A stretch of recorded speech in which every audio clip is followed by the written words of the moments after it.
We're not there yet, but we will get there very soon. Patrick, what do you want to say about testing?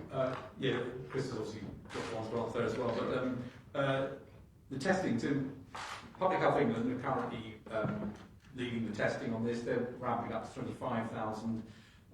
There are proposals to get that much higher through other mechanisms for the virus itself. And then the antibody test, if that turns out to be something that can really be applied, that's one we want to ramp up as well. So ideally you'd like to get to those sorts of numbers. You'd like to be able to do it for both testing the infection itself and testing the antibody. Going on practically, can that be done in a few short weeks? Practically, that can be done. I mean, the testing for the virus is a pretty standard technology. It just happens to be obviously precise for this virus, but it's not a new technology you've got to invent. And if the antibody test is reliable and works, and you know, the ifs in that sentence, but if it does, then that's a relatively easy thing to scale up. On pressure in London, so at the moment, London from the coronavirus is pressure, but indirectly, but that's going to go up. And that is actually the reason for doing all of the things we're trying to do. And the first thing that will get under the greatest pressure will be in the intensive care and respiratory care system. That's the thing which, in a sense, that's the first point of real pressure on the NHS that's going to happen. And to be clear, even if everybody does all the things we hope and really, really would ask that they do, the numbers will continue to go up over the next 2 weeks because it takes a while for there to be a lag. There's a lag until things start to improve.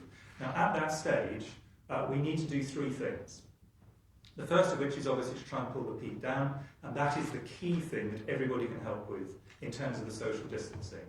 And let me be very straightforward. If the numbers are high enough, if a high enough proportion of people choose to and do go in for serious social distancing, and there's a lot of evidence a huge proportion of people are, we don't know yet whether it's enough, that will pull the peak down. If they do not, then that is going to be a problem. This is the national effort bit. The second thing we have to do, and this is an NHS issue, is to increase the number of beds which are capable of taking respiratory patients, because that's the big bottleneck for this particular infection. So that's very important. And then the third thing we have to do is, at the moment, all NHS staff who are getting symptoms that are compatible with this virus are quite rightly self-isolating and isolating with their families if they have a household, and that is taking people out of the system. And the key thing we need to do is get the testing out. First priority was ITU, second priority all the people who got symptoms, but the next priority for us is to get the NHS workers so we can test them quickly, and then if they got it, fine, they continue, but they know they've had it once. If they've not got it, then they can come back to work, or if the reason they've stayed at home is because someone else in their family has got the symptoms, we will test them and see if they've got it.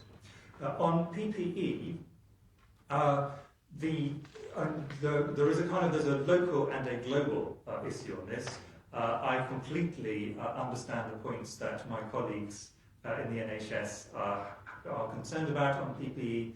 They write to me regularly about this, and entirely reasonably, and this is a major strand of work from the Department of Health and Social Care, is to make sure that this works. Obviously, in the short term, this is about making sure that the PPE stocks that there are go to the right places. In the longer term, it's about making sure that the global system, because of course everybody wants this, and the supplies in some areas have gone down. There will be a global issue we need to put together. And the final thing we need to get right on PPE is training. Because if you use PPE incorrectly, it doesn't really have any advantages, and occasionally can even make things worse. So it is important to get all three of those sorted out. Thanks, Chris. Mesa Hall, Daily Express. Thank you very much, Prime Minister. Firstly, on the antibody test that you mentioned, can you say a bit more about how that's going to be rolled out? Will people be tested in their own homes? How will people be selected whether they're going to have it? And secondly, there is some evidence that some shops and online retailers have been whacking up the prices of in-demand goods. Are you concerned that there is profiteering going on in this national crisis? Well, I'm going to ask Chris and Patrick to talk about the test kit. Though, as I understand it, it's like a pregnancy test. I think blood is required rather than urine. but that's the basic idea. But I'll invite the experts and scientific comment on the test. And Mason, on mass buying and the price issue, I really hope that retailers will continue to be reasonable, and I certainly wouldn't want to see profiteering of any kind. As I said before, in these meetings, we've got good supply chains, farm to fork. There's no reason for the shops really to be empty. And just, of course, everybody understands why people are buying stuff. We're all being advised just to stay at home if we think we have symptoms and so on. But please be reasonable. Please be reasonable in your shopping. Be considerate and thoughtful of others as you do it. On the antibody tests, we should be clear that although we're confident there will be antibody tests, we're not absolutely confident yet about whether the ones that are currently on the market are the right ones, and that needs to be tested out, and that's something which is an absolute priority for Public Health England. But once we have these, the key thing for, in the first case, healthcare workers, and then other workers and members of society, is we'll be able to say to someone, you've had this virus, you're not likely to get again, at least in the immediate term, and now we can be confident that you can return to work, and now we can be confident you don't need to take some of the precautions that you've been taking to date. Now, there'll be a while before we've actually got this in large enough numbers, and this is more useful for a variety of reasons. Probably this is not the right environment to go into, but more useful the further on in the epidemic it is. But this will be something which helps society to normalise little by little, even whilst we still have a significant number of cases. So this is going to make, as the Prime Minister says, a very big difference in the long run, once we've got tests that we can rely on. Thanks very much. Lucy Fisher, Titan. Thank you. 2 quick questions, if I may. Firstly, to the experts. New data from the Centres for Disease Control and Prevention shows that nearly 40% of patients sick enough to be hospitalised in the US were aged 20 to 54. Is there any concern that the pandemic is affecting younger people in the UK worse than previously thought? And secondly, Prime Minister, a tide of redundancies are sweeping the country, and your own MPs have said that government is not doing enough to help struggling businesses retain workers. You've mentioned that the Chancellor is going to talk more about this tomorrow, but do you accept that every day you delay announcing new support measures will cause thousands of jobs to go?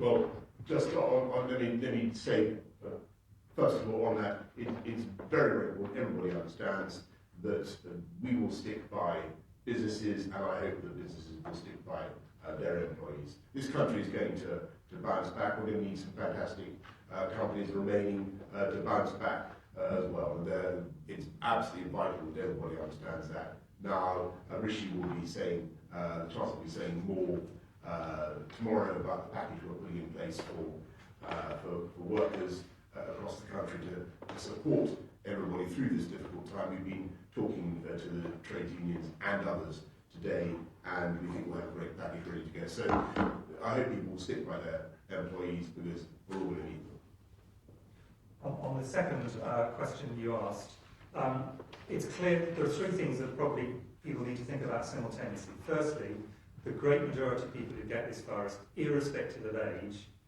will recover from it, and most of those will have a mild or moderate illness, not requiring any hospitalisation.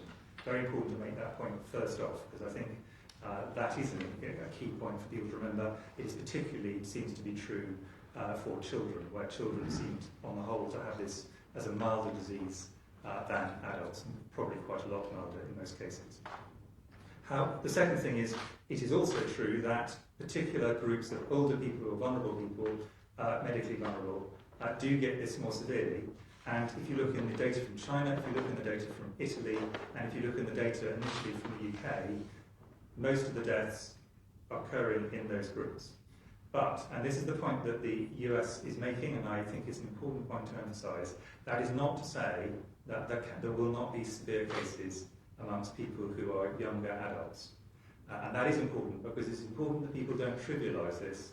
This is a significant issue for everybody, although the great burden of disease will tend to fall in terms of severe disease in the more vulnerable groups, and that's why we've given very specific advice to people who are over 70 or have pre-existing health conditions that there will be people who don't fall into those groups who will fall seriously ill, unfortunately. The great majority will not, but some will. And so we do ask people, take this seriously for yourself, as well as taking it seriously for all of society and as a way of taking pressure off the NHS.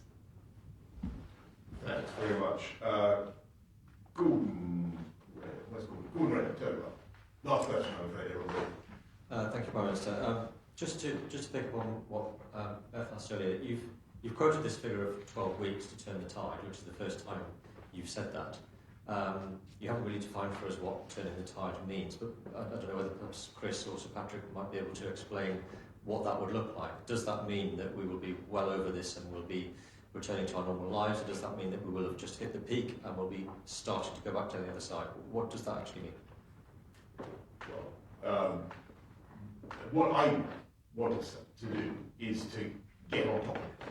And at the moment, the disease is proceeding in a way that does not seem yet to be responding to our interventions. And I believe that a combination of the measures that we're asking the public to take and better testing, scientific progress will enable us to get on top of it within the next 12 weeks and turn the tide.